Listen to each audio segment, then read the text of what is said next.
ملک سے دہشت گردی کو جڑ سے اکھاڑنے کے لیے ہمارا جہاد جاری رہے گا۔ دہشت گردوں کو ایسی عبرتناک شکست دیں گے کہ وہ پاکستان کی جانب میلی آنکھ سے دیکھنے کی جرت نہیں کر سکے گا۔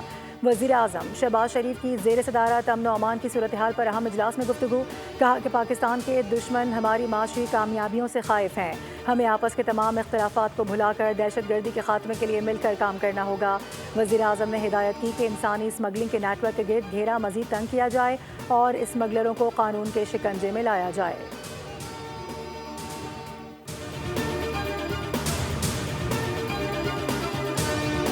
اڑان پاکستان پروگرام پر عمل درآمد میں بلوچستان سب سے آگے ہوگا۔ بلوچستان میں ترقیاتی منصوبوں کی تکمیل کے لیے پرعزم ہے۔ وزیر اعلیٰ بلوچستان میر سرفراز بگٹی کا تقریب سے خطاب۔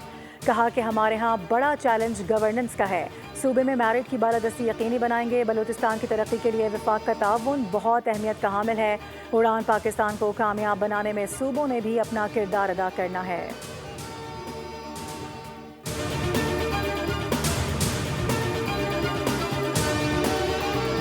پنجاب حکومت نے بانی پی ٹی آئی سے ملاقاتوں پر کوئی پابندی نہیں لگائی۔ وزیر اطلاعات پنجاب عظمہ بخاری نے واضح کر دیا۔ بیان میں کہا کہ جیل رولز کے مطابق قیدیوں سے ملاقاتیں جمعرات کو ہوتی ہیں، تاہم بانی پی ٹی آئی کو سہولت دیتے ہوئے منگل کے روز بھی ملاقات کی اجازت دی گئی ہے۔ ملاقاتوں کے لیے فہرستیں خود پی ٹی آئی دیتی ہے، اس میں حکومت کا کوئی عمل دخل نہیں ہوتا۔ پارٹی کے اندرونی اختلافات کا ملبہ حکومت پر ڈالنا درست نہیں۔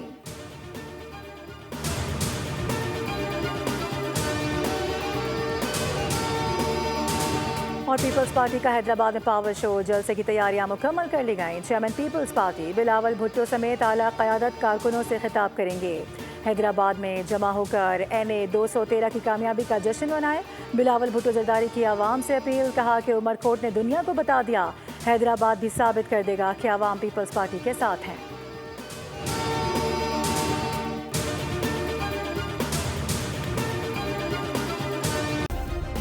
سبسکرائب کریں اور بیل دبائیں تاکہ کوئی خبر رہ نہ جائے۔